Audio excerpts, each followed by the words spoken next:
Miidiyaan oomishaalee sadarkaan gadi ta'an beeksisuu irratti of eeggannoo gochuu akka qabu Inistituutiin Sadarkeessa Itoophiyaa guyyaa sadarkeessa addunyaa sababeeffachuun abbaa taayitaa dhaabbilee sabquunnamtii Itoophiyaa waliin ta'uun qaamolee miidiyaa mariisiseera. Marii kana irratti dhaabbileen miidiyaa fi ogeeyyiin beeksisaa akkasumas hooggantoonni miidiyaa kan hirmaatan yoo ta'u, marichis mata duree sadarkeessa hojii irra oolchuun qulqullinaan dorgomtummaa haa uumnu jedhuun ga'ee miidiyaan qulqullina qophii sadarkeessa firaawwisaa keessatti qabu irratti kan fuulleffatedha. Maricha irratti daayireektarri olaantuun Inistituutii Sadarkeessa Itoophiyaa Dr. Masarat Baqqalaa guddinnii fi badhaadhinni biyya tokkoo itti fufiinsa akka qabaatuuf qulqullinaa fi sadarkeessa irratti hojjechuun barbaachisaa ta'uu himaniiru.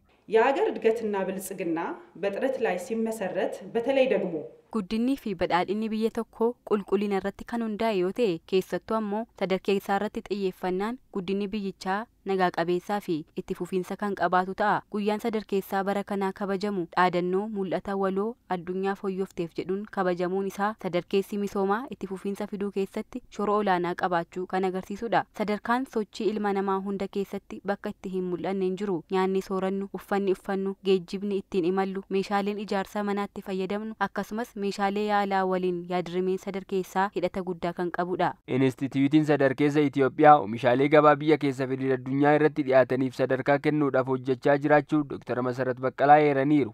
ኢንስቲትዩታችን በሕግ ከተቋቋመበት ጊዜ ጀምሮ ለአገር ልማት Inistituutiin keenya yeroo seeraan hundaa'e irraa jalqabee misooma biyyaaf kan gargaaran sadarkaawwanii fi iskiimota 11,000 ol qopheessee kan dhiheessee fi oomishaalee gabaa biyya keessaa fi idil addunyaa irratti dhiyaataniif sadarkaa kennuudhaaf hojjechaa jiraatus hanqinni hubannoo dhimma kana irratti jiru garuu qormaata ta'ee itti fufeera. Rakkoo kana furuufis inistituutiin keenya yeroo kamiyyuu caalaa hojjechuuf kutannoo waan qabuuf hundi keessan gahee isinirraa eegamu akka nu cina dhaabbattan kabajaanan isin gaafadha. Miidiyaan beeksisa oomishoota sadarkaan gadi ta'an beeksisuun hawaasa akka hin dogongorsineef oomishoonni beeksifamuun dura ulaagaa qulqullinaa barbaachisu guutuu isaanii mirkaneeffachuu akka qabu kan himan immoo daayireektara olaanaa abbaa taayitaa dhaabbilee sabquunnamtii Itoophiyaa obbo Muhammad Idriis መገናኛ ብዙሃን ለህብረተሰቡ ትክክለኛ መረጃዎችን ማቅረብ ይጠበቅባቸዋል።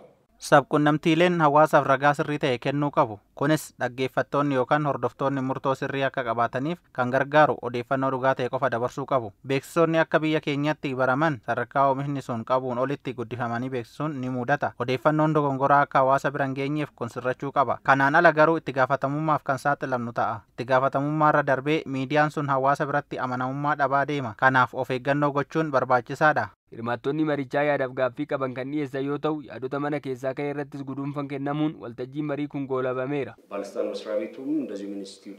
Abbaan taayitaa sabquunnamtiilee Itoophiyaas ta'e Inistituutiin kun beeksisoota ulaagaa isaaniin eegganne miidiyaalee hawaasaan tamsa'an akkamitti ilaala? Maaltus hojjetamaa jira? Ogeeyyoonni keessattuu ogeeyyiin beeksisaa oomisha tokko beeksisuun dura oomisha sana deemanii ilaalanii mirkaneessuu qabu. Kun hawaasa isaaniif kabaja qaban kan ol guddisuudha. Miidhaa fi faayidaan oomisha sanaa adda bahuu qaba. Warshaalee fi oomishtoonni biroo immoo kanaaf eeyyamamoo ta'uu dhiisuu malu. Kanaaf inistituutii kanaa fi miidiyaa irraa hojii guddaatu eegama. ስህተቶች የሚፈጠሩት በሶስት መንገዶች ናቸው። Dogongorri karaa sadiin uumamuu mala. Inni jalqabaa beekuu dhiisuudhaan, kun immoo hubannoo kennuun kan sirreeffamudha. Inni lammaffaan maal na dhibdeedhaan, inni sadaffaan immoo beekanii kan raawwatanidha. Dogongoroonni lammaffaa fi sadaffaan sirnaa fi itti gaafatamummaa diriirsuun kan sirratudha. Beeksifni miidiyaa hawaasaa as keessatti ilaalama. Nutis beeksisoota hordofnee itti gaafatamummaa diriirsuuf hojjechaa jirra. Qaamni hundis nu deeggaruu qaba.